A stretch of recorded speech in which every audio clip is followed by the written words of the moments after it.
Desde el Centro de Conferencias Dr. Bienvenido Delgado Villini, en el Hospital General de la Plaza de la Salud, presentamos Vivir en Salud, con la licenciada Dashira Martínez y el doctor Nepomuceno Mejía.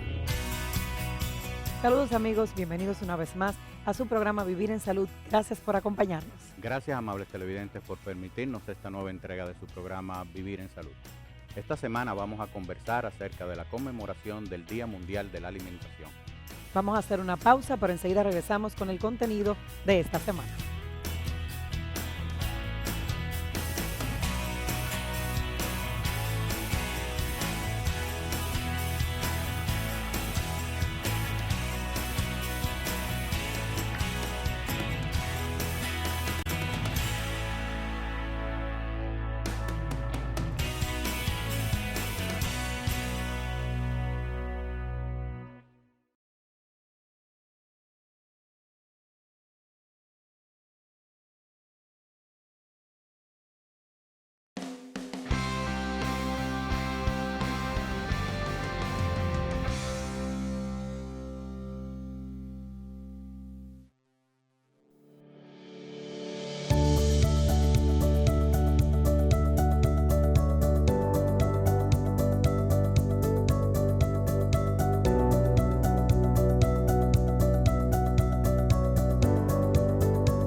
Gracias, amables televidentes, por continuar con nosotros. En este bloque conversamos con la doctora Surania Hernández. Ella es médico nutrióloga. Doctora, bienvenida al programa. Muchas gracias por la invitación. Nutrición, el tema que más le interesa a la gente en estos días. Sí. Vamos a hablar un poco de balance, vamos a hablar acerca de cómo nosotros podemos combinar esos alimentos de una manera que nos mantengamos en peso, pero de que también podamos disfrutar un poquito la vida. Así mismo. Realmente justamente ahora en el mes de octubre, el 16, se celebra lo que es el Día Mundial de la Alimentación. Un poquito de la historia sería que esta se proclamó por la Organización de las Naciones Unidas para la Agricultura y la Alimentación en 1979. Y esto es acorde a reducir lo que es la pobreza, el hambre y la desnutrición. Realmente cada año se inicia lo que es con un lema. En este año sería renovar o disminuir lo que es la migración, realizando programas para ayudar a disminuir, como estamos en un constante cambio debido a las guerras, a los cambios climáticos, se ha desarrollado un aumento en lo que es la migración y por ende aumenta en otros lugares y esto trae consigo la desnutrición y los problemas en la alimentación. Hablamos de desnutrición. También cuando nos alimentamos incorrectamente logramos el efecto contrario. Exacto. ¿Cómo podemos balancear esos alimentos? ¿Cuáles son las porciones adecuadas según los grupos de población? Porque sabemos que los niños, los jóvenes y quizás las personas mayores tienen otro esquema. ¿Cómo sería Hay esto? que tener en cuenta y aclarar que la alimentación es el estado voluntario que hacemos para ingerir el alimento y la nutrición es el movimiento involuntario que realiza el organismo para adquirir los nutrientes que éste necesita. Por eso hay que tenerlo pendiente. A veces estamos alimentándonos, pero no estamos adquiriendo los nutrientes que necesitamos. Entonces, por eso hay que tener claro, tomando en cuenta lo que es en la República Dominicana, nuestro plato tradicional, arroz, habichuela, carne, hay un aumento, hay un desequilibrio, puesto que la mayoría de la población ingiere más carbohidratos, ya sea por el arroz, las harinas, los tubérculos. Entonces, tenemos tendencia a disminuir lo que son las verduras y los vegetales y las frutas. Por ende, la nutrición está desequilibrada. Realmente debe de ser, para estar bien nutrido y bien alimentado, debe de ser completa, debe de tener todos los nutrimentos, todos los complejos que debe de tener, tanto carbohidratos, proteínas, grasas, minerales y frutas y verduras que englobarían lo que son minerales. Doctora, vamos a hacer una distribución de los alimentos en desayuno, comida y cena en una casa dominicana, pero tratando de mantener ese balance del que usted menciona. Realmente lo que serían las 5 comidas, un desayuno que iría básicamente con cereales, puede ser variado, puede ser avena, puede ser el conflé, puede ser una harina de negrito en dominicana. Lo que sería el almuerzo sería básicamente con carbohidratos, dígase arroz, puede ser los tubérculos, puede ser sí, tubérculos víveres, incluirle las leguminosas, y aumentar lo que es el nivel de vegetales y verduras en lo que es el almuerzo. En lo que ya sería la cena, sería variada. Podríamos combinarla con proteínas también para disminuir la cantidad de carbohidratos, que puede ser bien yogur, puede ser la leche, puede ser una avena, dependiendo el paciente, el estado en que se encuentra, si no padece ningún tipo de enfermedad, entre otras cosas que hay que tomar en cuenta. Eso es así, claro, sabiendo que cada quien pues tiene Es quizá un diferente. metabolismo diferente. Exactamente. ¿Cómo manejamos el caso de las personas adultas que ya comienza el metabolismo a cambiar y que quizá engordamos con más facilidad? ¿Cómo manejamos ese tipo de pacientes? Realmente ese paciente en la consulta lo manejamos disminuyendo la cantidad de carbohidratos en la dieta, le hacemos una realización y le vamos variando los alimentos. Hay que tener variedad, que sean asequibles, porque el paciente a veces nos pone trabas y nos dice, no, doctora, esa dieta yo no la puedo seguir. Pero realmente lo que hacemos es que sea variado, que sea asequible para ella y que sobre todo que contenga los nutrientes y que sea beneficioso para el paciente. ¿Cuál sería la importancia de la ingesta de omega 3? Dígase, encontrarlos en los pescados, salmón. ¿Qué tan importante es esto para incluirlo en nuestra dieta? El omega 3 nos ayuda a prevenir las enfermedades cardiovasculares. Podemos encontrarlos en los pescados, en las tunas, en las sardinas, que a veces los pacientes con menos recursos dicen, no puedo comprar eso, pero sí puedo cambiarlo por un pescado. Le damos la facilidad al paciente cuando nos llega a la consulta de que ellos puedan variar, de que ellos puedan cambiar. Le decimos, puedes cambiar una carne por otra, un víver por otro, siempre dentro del mismo grupo de alimentos. Excelente, doctor. Una última recomendación para todas las personas que están en este momento mirando el programa. Realmente tener en cuenta que la nutrición comienza desde la madre, desde el intraútero.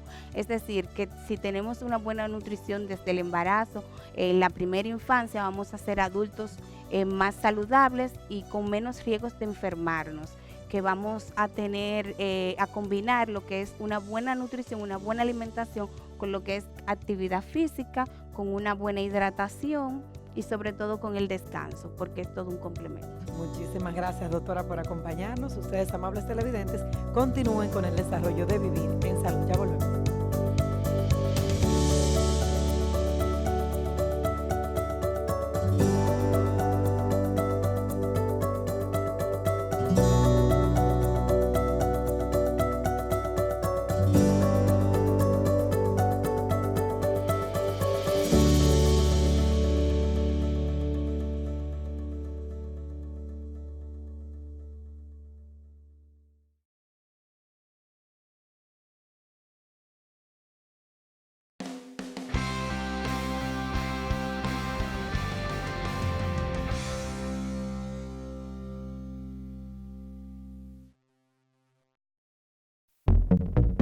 Frifarma presenta. Saludos amigos. El glaucoma es una enfermedad del ojo que se caracteriza por el aumento de la presión intraocular. La mayoría de las personas que lo padecen no presentan síntomas en la primera fase de la enfermedad y puede resultar en la pérdida de la visión de manera repentina. Sin el tratamiento apropiado, el glaucoma puede llevar a la ceguera. La buena noticia es que con exámenes oftalmológicos periódicos, la detección temprana y el tratamiento puede preservarse la vista. Para tratar el glaucoma se usa tanto la cirugía láser como la tradicional y en algunos casos se requiere colocar implantes de válvulas para drenar el humor acuoso. La pérdida de la visión debido al glaucoma es irreversible. Si sospecha que puede tener glaucoma o que tiene factores de riesgos, es recomendable visitar al médico de la familia o a su médico oftalmólogo. Será hasta la próxima. Frifarma presentó.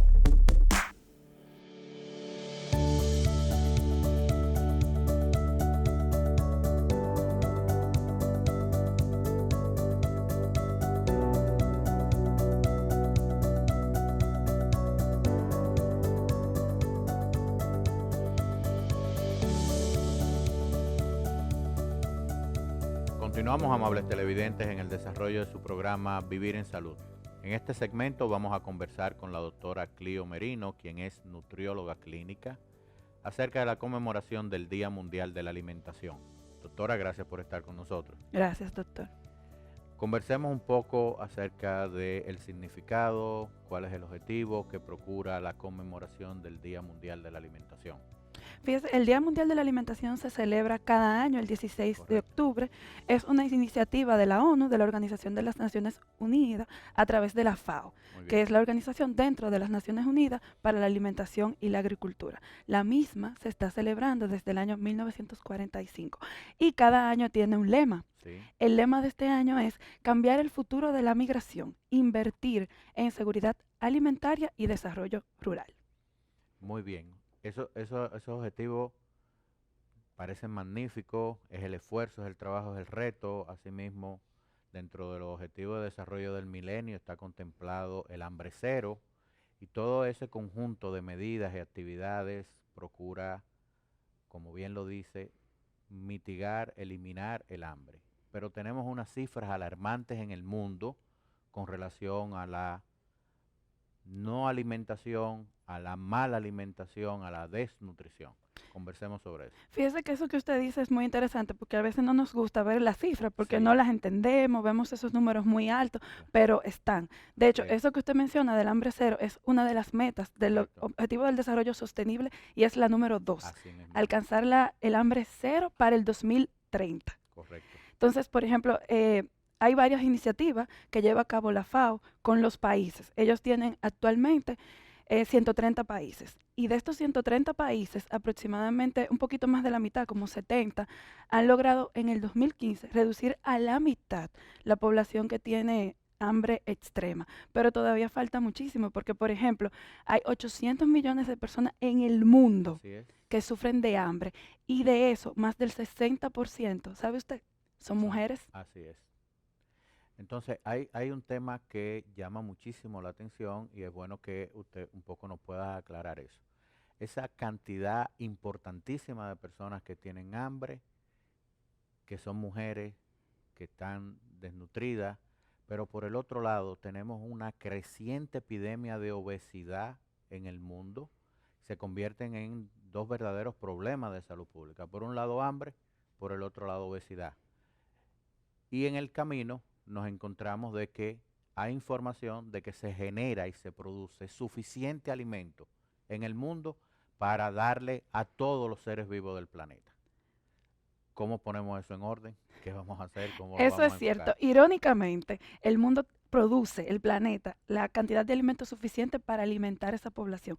Pero para el 2050, las proyecciones que van a tener que aumentar, o sea, va a haber un Así es. incremento del 60% de esa producción que ya existe. Para poder alimentar a la población que se espera. Exactamente. Y como usted mencionaba anteriormente, hay un tercio, si ponemos un pastel, ¿verdad? Y lo dividimos en 4, más de un cuarto de la población, o sea, estamos hablando de casi 2.000 millones de personas, tienen sobrepeso. Así E es. irónicamente, un tercio de los alimentos que produce el planeta se pierden o se desperdician, pero hay sobrepeso.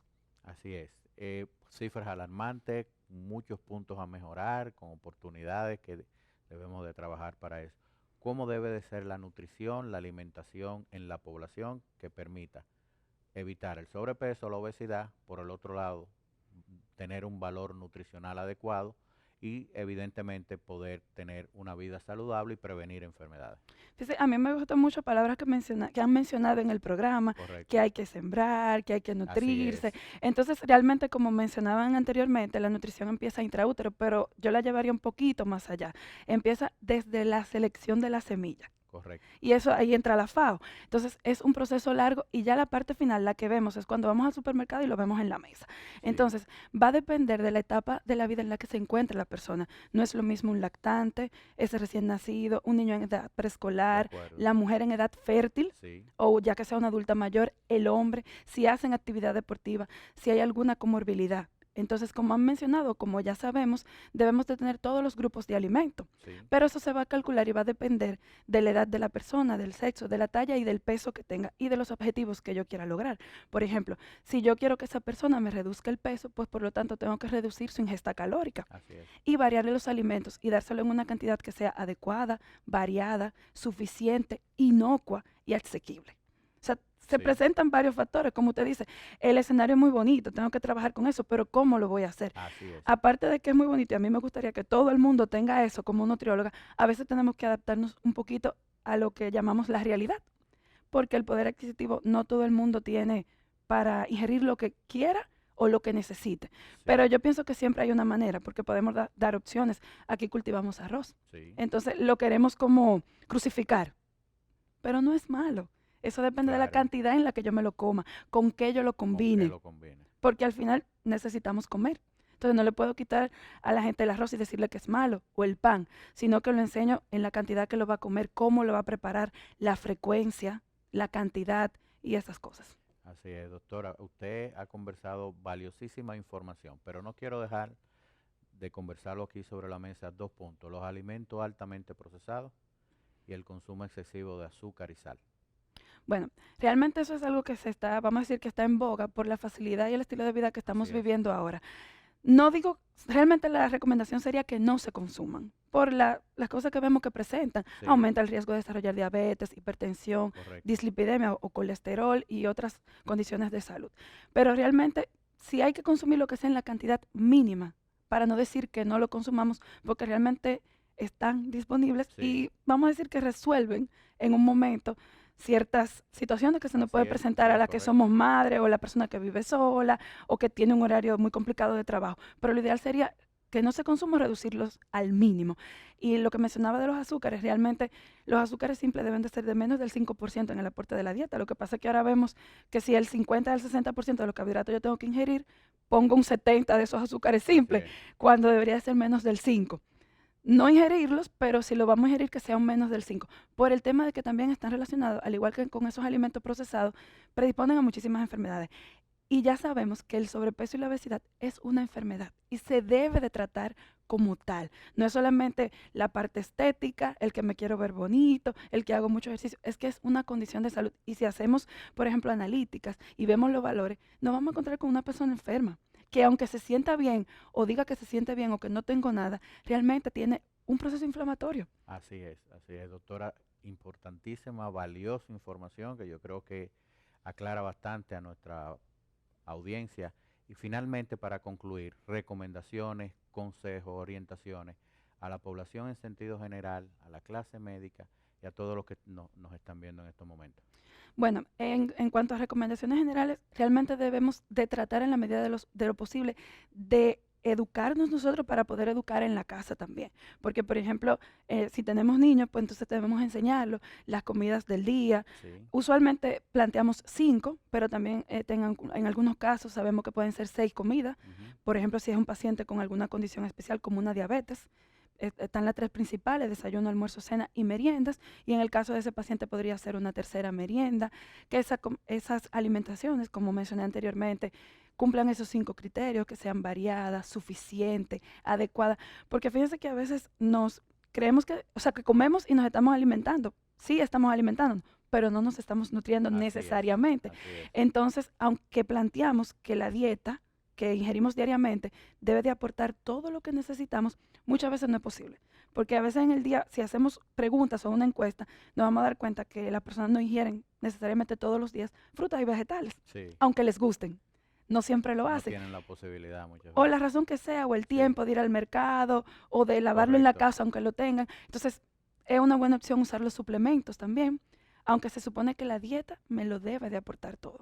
No estaría de más también mencionar el tema de la actividad física, Correctísimo. porque realmente está demostrado los beneficios que tiene en un mínimo de tiempo y una frecuencia a la semana, una duración, una intensidad. No es como muchas veces, sí, yo camino y van mirando las flores, mirando el Sí. ambiente. No, o sea, hay un ritmo para que realmente surta un efecto. Y que dieta, como dice la gente, no es mágica, tenemos que hacerla. Sí, O sea, si que yo le entregue el papel, no significa, yo quisiera tener la varita mágica y que usted adelgace y se le quite su colesterol, se le mejore esa diabetes, esa tiroides, pero tiene que comprometerse y hacerla, seguir los lineamientos y si tiene preguntas que las haga, que estamos para eso. Muchísimas gracias, doctora, por estar con nosotros y a ustedes, amables televidentes, por haber permanecido en su programa Vivir en Salud. Hemos conversado con la doctora Clio Merino, quien es nutrióloga clínica, acerca de la importancia que reviste la alimentación saludable en la prevención de enfermedades y en proveer salud y calidad de vida para las personas. Vamos a una breve pausa y continuamos con el desarrollo del programa.